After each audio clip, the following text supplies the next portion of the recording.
एका अतिशय रहस्यमयी आणि शक्तिशाली व्यक्तीचं चित्र आपण डोळ्यांसमोर उभं करूया. म्हणजे एक असा नेता ज्याच्या एका इशाऱ्यावर आज जगाची बाजारपेठ खालीवर होते. हो, आणि ज्याच्या एका निर्णयावर संपूर्ण जागतिक अर्थव्यवस्थेचं भवितव्य अवलंबून असतं. अगदी बरोबर.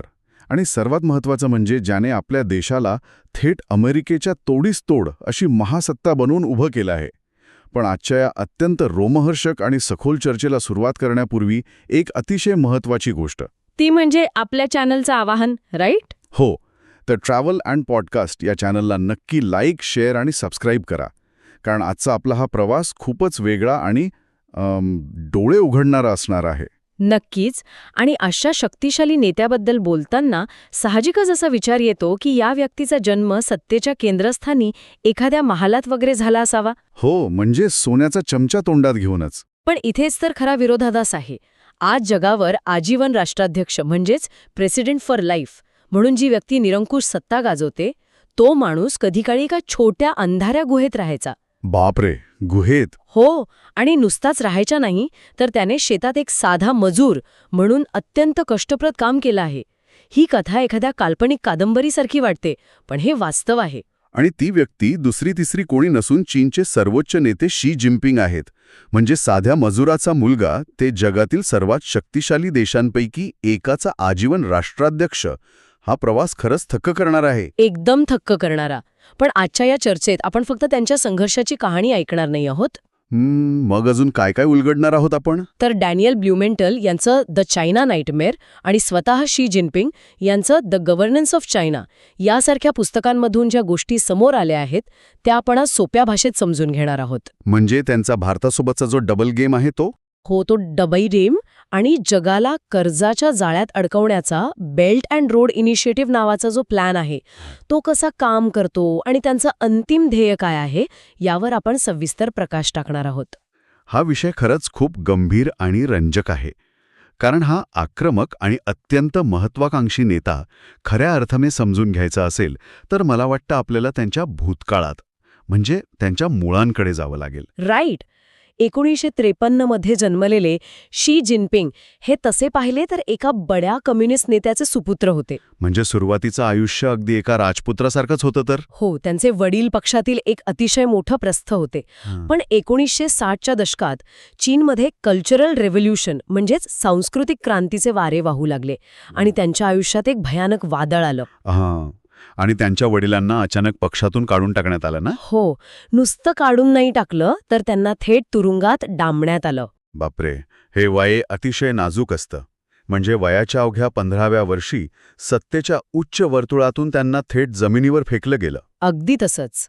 बीजिंगसारख्या मोठ्या शहरातून त्यांना लियांगजिया हे नावाच्या एका अत्यंत दुर्गम आणि मागासलेल्या गावात पाठवण्यात आलं. तिथे कोणतीही सुख सुविधा नव्हती. या कालखंडाविषयी वाचताना असं दिसतं की तिथे त्यांनी तब्बल 7 वर्षे एका गुहेत काढली. उदरनिर्वाहासाठी शेतात अत्यंत कष्टाची मजुरी केली. हो, हे सगळं खरं आहे. पण इथेच मला एक मोठा प्रश्न पडतो. म्हणजे तुला नाही वाटत का की ज्या कम्युनिस्ट पार्टीने एखाद्याच्या कुटुंबाला इतका भयंकर त्रास दिला, वडिलांना तुरुंगात टाकलं, त्याच पार्टीत पुन्हा जाण्यासाठी जिनपिंग यांनी तब्बल 10 वेळा अर्ज केला? 10 वेळा. हा अट्टहास का? रागाच्या भरात बंडखोरी करण्याऐवजी त्याच व्यवस्थेचा भाग बनण्याची ही धडपड थोडी अनाकलनीय वाटते. म्हणजे हा माणूस इतका वेडा होता की अतिहुशार. हाच तर त्यांच्या राजकीय वाटचालीचा पाया आहे. तू म्हणालास तसं वरवर पाहता हे एखाद्याचं वेड किंवा हतबलता वाटू शकते. पण जर आपण या कृतीमागील मानसशास्त्रीय आणि राजकीय विचार समजून घेतला तर लक्षात येतं की हा त्यांचा अफाट संयम आणि दूरदृष्टी होती. म्हणजे 7 वर्षांच्या त्या वनवासात त्यांनी काहीतरी पक्क ठरवलं होतं? नक्कीच. गुहेत राहताना त्यांनी एक गोष्ट अगदी पक्की ओळखली होती की सिस्टीमच्या बाहेर राहून बंडखोरी करणे किंवा लढणे यातून काहीही साध्य होणार नाही. हुकुमशाही प्रवृत्तीच्या व्यवस्थेत बाहेरून होणारा विरोध लगेच चिरडून टाकला जातो. राईट. म्हणजे जर खरोखरच सत्ता मिळवायची असेल तर सिस्टीमच्या आत घुसून तिचे नियम पाळून हळूहळू शिड्या चढत अगदी सर्वोच्च पदावर पोहोचून त्या व्यवस्थेवर पूर्णपणे ताबा मिळवणे हाच एकमेव मार्ग आहे. अगदी बरोबर. आणि म्हणूनच रागाच्या भरात एखादं पाऊल उचलण्यापेक्षा अतिशय थंड डोक्याने त्यांनी आपला मार्ग निवडला होता. त्यांनी 10 वेळा अर्ज केला आणि 10 वेळा तो फेटाळला गेला, कारण त्यांच्या वडिलांवर देशद्रोहाचा ठपका होता. तरीही ते थांबले नाहीत. 11व्या वेळी त्यांना पक्षात प्रवेश मिळाला. हा तोच संयम आहे जो 2012 मध्ये त्यांना चीनच्या सर्वोच्च नेतेपदापर्यंत घेऊन गेला. यालाच आपण लाँग गेम खेळणे म्हणतो. आणि मला वाटतं हाच स्वभाव त्यांच्या सत्तेत आल्यावरच्या धोरणांमध्येही दिसतो. हो, सत्तेवर आल्यावर त्यांनी काय केलं याचं अत्यंत सविस्तर वर्णन डॅनियल ब्लुमेंटल यांच्या द चायना नाईटमेअर या पुस्तकात पाहायला मिळतं. या पुस्तकानुसार एक गोष्ट अगदी स्पष्ट होते की शी जिनपिंग हे वरून जितके शांत, स्थिर आणि संयमी दिसतात, आतून ते तितकेच आक्रमक आणि निर्दयी निर्णय घेणारे आहेत. हो, सत्तेत आल्यावर त्यांनी सर्वात पहिली कोणती मोठी खेळी केली असेल तर ती होती भ्रष्टाचार निर्मूलन मोहीम, म्हणजेच अँटी करप्शन कॅम्पेन. या मोहिमेबद्दल वाचताना एक गोष्ट प्रकर्षाने जाणवते. त्यांनी भ्रष्टाचार संपवण्याच्या नावाखाली पक्षातील त्यांच्या सर्व संभाव्य विरोधकांना आणि प्रतिस्पर्ध्यांना एकापाठोपाठ एक संपवून टाकलं. हो, एकदम पद्धतशीरपणे. पण मला इथे या मोहिमेच्या मेकॅनिझमबद्दल बोलायचं आहे. भ्रष्टाचाराच्या नावाखाली विरोधकांना संपवणे ही एक अतिशय हुशार राजकीय चाल वाटते. कसं काय? कारण विचार कर, जर अधिकृतपणे भ्रष्टाचार साफ केला जात असेल तर जनता साहजिकच त्या नेत्याच्या पाठीशी उभी राहील. ते तर आहेच. अशा वेळी पक्षातील कोणताही नेता उघडपणे विरोध करू शकत नाही. जर त्याने विरोध केला तर तो स्वतः भ्रष्ट असल्याचे आणि स्वतःला वाचवण्याचा प्रयत्न करत असल्याचे सिद्ध होईल. ही विरोधकांना पेचात पकडण्याची परफेक्ट पद्धत नाही का? तू अगदी अचूक विश्लेषण केलंस. यालाच कॅच-22 सिच्युएशन म्हणतात. या मोहिमेत त्यांनी वाघ आणि माशा म्हणजे टायगर्स अँड फ्लाईज असे दोन्ही प्रकारचे लोक टार्गेट केले. म्हणजे छोटे अधिकारी आणि मोठे नेते दोन्ही. हो, अतिशय उच्च पदस्थ नेते दोघांनाही सोडलं नाही. जगाला आणि स्वतःच्या जनतेला वाटलं की देश स्वच्छ होत आहे, पण प्रत्यक्षात सिस्टममधील प्रत्येक असा माणूस जो भविष्यात त्यांच्या सत्तेला आव्हान देऊ शकतो त्याला कायदेशीर मार्गाने बाजूला केलं जात होतं. विरोधकांना शांत करण्यासाठी यापेक्षा उत्तम कव्हर स्टोरी असूच शकत नाही. अजिबात नाही. आणि जेव्हा सर्व विरोधक संपले, सत्ता पूर्णपणे हातात केंद्रित झाली, तेव्हा त्यांनी आपली खरी महत्वाकांक्षा जगासमोर आणली, ज्याचा उल्लेख त्यांच्या स्वतःच्या द गव्हर्नन्स ऑफ चायना या दुसऱ्या पुस्तकात आहे.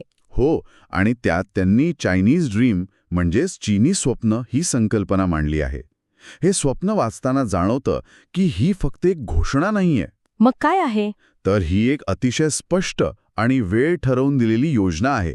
2049 सालापर्यंत चीनला जगातील नंबर 1 ची लष्करी आणि आर्थिक महासत्ता बनवणे. हे ध्येय गाठण्यासाठी वाटेल ते करण्याची तयारी आहे. हो, आणि पुस्तकातील संदर्भांवरून असं समोर येतं की या उद्दिष्टासाठी जर त्यांना जगाशी युद्ध करावं लागलं तरी ते त्यासाठी मागेपुढे पाहणार नाहीत. आणि इथे 2049 हे साल खूपच महत्वाचं आहे. हे वर्ष काही उगाच निवडलेलं नाहीये. राईट. 2049 मध्ये चीनच्या कम्युनिस्ट पार्टीच्या स्थापनेला बरोबर 100 वर्ष पूर्ण होत आहेत. आंतरराष्ट्रीय राजकारणात जेव्हा एखाद्या आक्रमक नेत्याकडे अशी कोणतीही डेडलाईन असते तेव्हा त्याच्या प्रत्येक कृतीला एक वेगळाच वेग आणि धार येते. कारण त्यांना तोपर्यंत निकाल हवा असतो. हो, हे टार्गेट जगासाठी एका धोक्याच्या घंटेसारखं आहे. कारण तोपर्यंत आर्थिक आणि लष्करी वर्चस्व प्रस्थापित करण्यासाठी ते कोणत्याही थराला जाऊ शकतात. या आर्थिक वर्चस्वाची जी रणनीती त्यांनी आखली आहे तिचा थेट फटका आता संपूर्ण जगाला कसा बसतोय हे समजून घेणं खूप गरजेचं आहे. अगदी बरोबर. इथेच त्यांचा तो महाकाय प्लॅन समोर येतो, बेल्ट अँड रोड इनिशिएटिव्ह म्हणजे BRI. या प्लॅनद्वारे जगाला कर्जबाजारी करून स्वतःचे आर्थिक गुलाम बनवण्याचा हा एक स्पष्ट प्रयत्न दिसतो. यालाच आपण डिप्लोमसीच्या भाषेत डेट ट्रॅप म्हणजेच कर्जाचा विळखा म्हणतो. हे धोरण कसं काम करतं ते आपण पाहूया.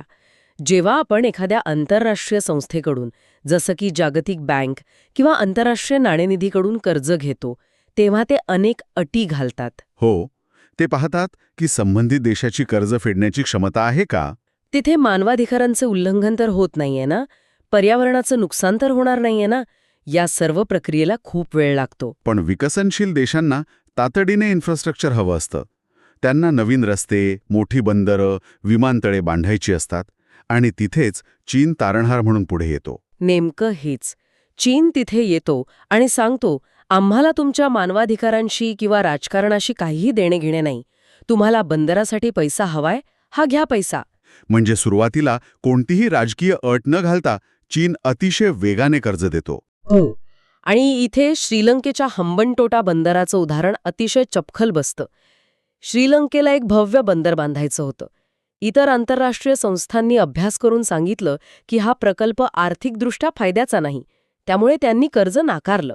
पण चीनने लगेच अब्जावधी डॉलर्सचं कर्ज मंजूर केलं. हे ऐकताना एखाद्या गावाकडच्या गोड बोलणाऱ्या सावकाराची आठवण येते.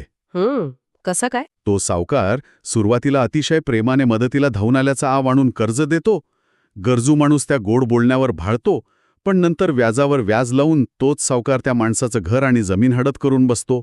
श्रीलंकेच्या बाबतीतही अगदी असंच झालं ना? हुबेहूब तसंच घडलं.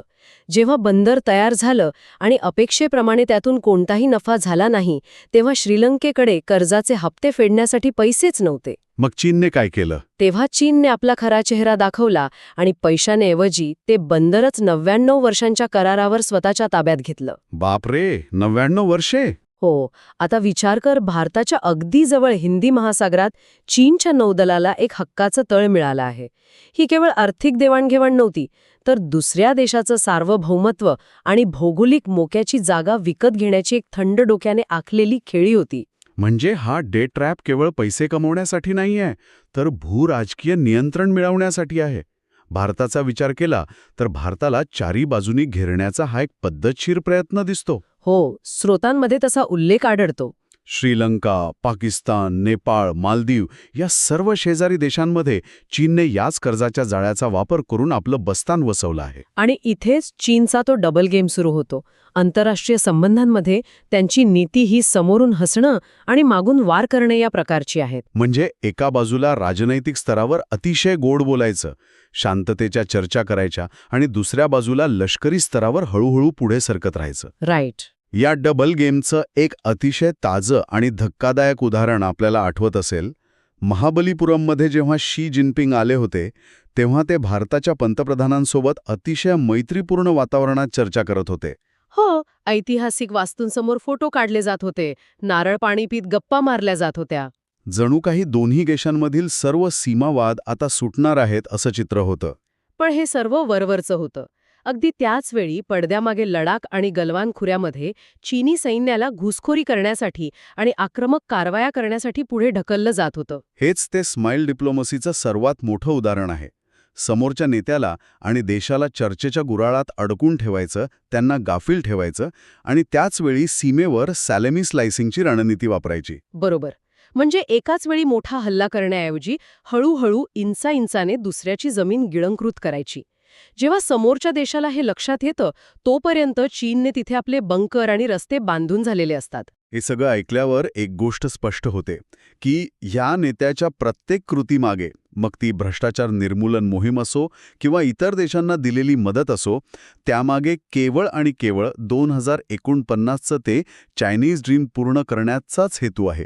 हो, सगळं त्या एका ध्येयाकडे जातंय. ज्या माणसाने तरुणपणी 7 वर्षे एका गुहेत राहून सत्ता मिळवण्यासाठी वाट पाहिली, तो आता संपूर्ण जगावर वर्चस्व मिळवण्यासाठी अतिशय पद्धतशीरपणे पावलं टाकत आहे. नक्कीच. या संपूर्ण चर्चेचा सारांश सांगायचा तर एकच गोष्ट समोर येते. शी जिनपिंग यांचा ल्यांग्जियाहेच्या त्या अंधाऱ्या गुहेपासून ते बीजिंगमधील भव्य ग्रेट हॉल ऑफ द पीपलपर्यंतचा प्रवास आपल्याला आंतरराष्ट्रीय राजकारणाचा एक अत्यंत कठोर धडा शिकवतो. कोणता धडा? तो धडा म्हणजे तिथे कोणतीही गोष्ट सरळ आणि साधी नसते. तिथे प्रत्येक हसऱ्या चेहऱ्यामागे, प्रत्येक मैत्रीपूर्ण हस्तांदोलनामागे आणि पायाभूत सुविधांसाठी दिल्या जाणाऱ्या प्रत्येक कर्जाच्या करारामागे एक मोठा गुंतागुंतीचा आणि भयानक गेम सुरू असतो. बरोबर. आणि त्यांचा हा डबल गेम ओळखणे, त्यांच्या प्रत्येक चालीमागचा छुपा अर्थ समजून घेणे, हे केवळ भारतासाठीच नव्हे तर संपूर्ण जगासाठी आता एक खूप महत्त्वाची गोष्ट बनली. हो, नाहीतर खूप उशीर होईल. आजच्या या माहितीपूर्ण चर्चेचा शेवट करताना मला एका नव्या आणि विचार करायला लावणाऱ्या प्रश्नाकडे लक्ष वेधायचं आहे. आपण पाहिलं की 2049च्या चायनीज ड्रीमसाठी जिनपिंग युद्धाचीही तयारी ठेवत आहेत. पण जसे जसे आपण त्या वर्षाच्या जवळ जाऊ तसतशी त्यांची ही संयम ठेवण्याची वृत्ती संपेल का? हो. किंवा त्याहीपेक्षा मोठी शक्यता अशी असू शकते की कदाचित 2049 येईपर्यंत त्यांना प्रत्यक्षात युद्ध करण्याची गरजच भासणार नाही. म्हणजे तुला काय म्हणायचंय? म्हणजे एकही गोळी न झाडता संपूर्ण जग त्यांच्या या डेट ट्रॅपच्या आर्थिक जाळ्यात आधीच इतकं अडकलेलं असेल की कोणीही त्यांना विरोध करण्याच्या स्थितीतच नसेल. श्रोत्यांसाठी या शक्यतेवर नक्की विचार करण्यासारखा आहे. हा खरोखरच अंगावर काटा आणणारा विचार आहे. जर आर्थिक नियंत्रण आधीच प्रस्थापित झालं असेल तर लष्करी युद्धाची गरजच उरत नाही. याच गंभीर वास्तवाच्या जाणीवेसह आज आपण इथेच थांबूया. आजचा हा प्रवास नक्कीच खूप काही विचार करायला लावणारा होता. अशाच प्रकारच्या विविध विषयांच्या सखोल विश्लेषणासाठी आणि नवनवीन माहितीसाठी ट्रॅव्हल अँड पॉडकास्ट या चॅनलला लाईक करा. ही माहिती इतरांपर्यंत पोहोचवण्यासाठी शेअर करा आणि चॅनलला सबस्क्राईब करायला अजिबात विसरू नका. पुन्हा भेटूया अशाच एका नव्या रंजक आणि सखोल चर्चेत. तोपर्यंत पाहत रहा आणि विचार करत रहा.